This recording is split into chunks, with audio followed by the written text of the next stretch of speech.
ibintu abakobwa bifuza ku basore bagatinya kubibabwira.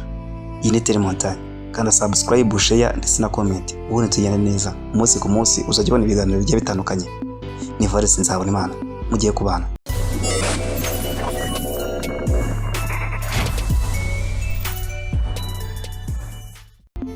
Menya ibintu bine by'ingenzi abakobwa bifuza ku basore bakundana nabo ariko bagatinya kubibabwira bafite ipfunwe, bumva ko bashaka kubibabwira abasore bakabifata nabi. Buri mukobwa wese ahava akagera iyo afite umukunda hari byinshi abamwifuzaho, cyane cyane ko urukundo ruzima rurangwa n'imishinga yabateza imbere.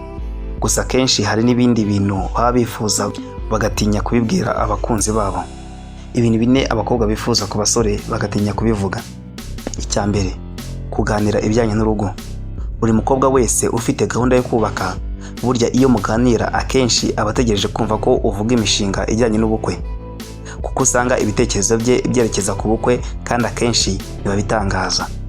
Rimwe na rimwe rero wowe musore ushobora gutakaza umukunzi wawe bitewe n'uko uba udashaka kumubwira intego z'urugo cyangwa se icyo ushaka kuzageraho mu rugo rwawe, bityo akajya gushaka undi umwereka ko afite gahunda yo kubaka. Wowe aba abona ko ari ukugukunda gusa, ariko utifuza kumubwira yuko muzabana cyangwa se hari ibindi umuteganyaho. Ushobora kuzamubura. Icya kabiri, utugambo turyoshye. Umukobwa uri mu rukundo aba akeneye kubaho nk'umwana w'uruhinja. Buriya amagambo aryoshye agira agaciro ku rukundo rwanyu, nubwo benshi mu bamaze iminsi bakundana batabyitaho. Gusa guhora ubwira umukunzi wawe ko umukunda ni ikintu cy'ingenzi, kuko akomeza kumva ko hari umuntu umwitayeho ku buzima bwe, bityo bigatuma yirengagiza abandi. Nubwo abakobwa bakunda utugambo, ariko wowe muhungu ugomba kumenya ko baba bikeneye batari babikubwira. Ndashaka ko umbwira utugambo turyoshye, ari n'amagambo umukobwa adashobora kukubwira. Icya gatatu, kuryoshya, kwitabira ibirori.